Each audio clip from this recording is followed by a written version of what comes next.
Hey guys, today's build is going to be a bit different from usual. It's not my build, but rather someone who offered to share and asked me to make a guide on it.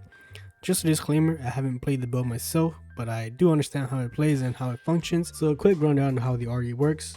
When you have Prophet the Wrath on, your Divine Illumination now increases Arcane and Holy Spell critical damage by 40%, and your Arcane Blast and Arcane Missiles now do Divine damage. So what is Divine damage? Divine damage is basically Holy and Arcane damage together, and it will take the highest modifier of either school. So for example, if you have 10% holy damage and 11% arcane damage, you only benefit from the 11% arcane damage because it doesn't stack. So it's better to just stack one element.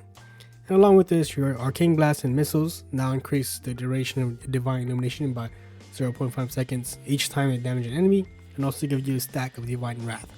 So divine wrath can stack up to 3 times and increases the damage of your next smite or holy fire by 15%. And whenever you cast Smite or Holy Fire, the cooldown of Divine Illumination is reduced by 6 seconds.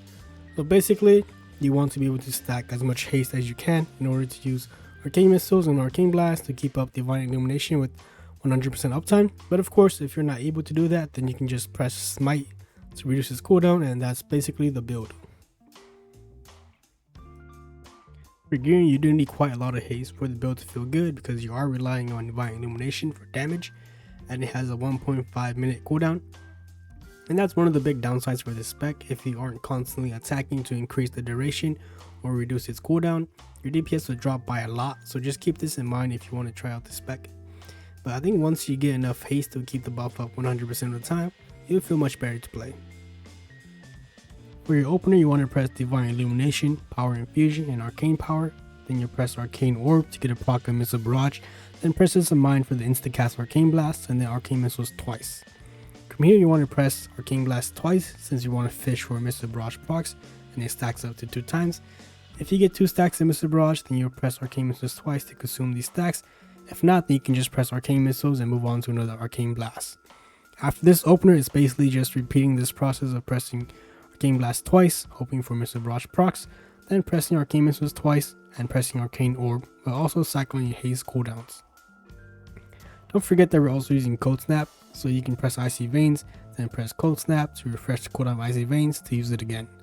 Along with this, make sure you always try to utilize Presence of Mind for the insta-cast Arcane Blast when you can, and so you just repeat this process while Divine Illumination is up, and if it's not up, then you'll press Smite until it's back off cooldown, and you repeat the whole thing over again. In terms of AoE, there really isn't much outside of like Starfall and Arcane Orb. If you really wanted to push it, you can like pick up maybe Arcane Explosion, but I think at that point just play another spec that has better AoE. Anyways, this is all I have for this build. Thanks again Yamanete for wanting to share this build to others. Sorry if I said your name incorrectly. Thanks for watching guys, and don't forget to like and subscribe for more builds.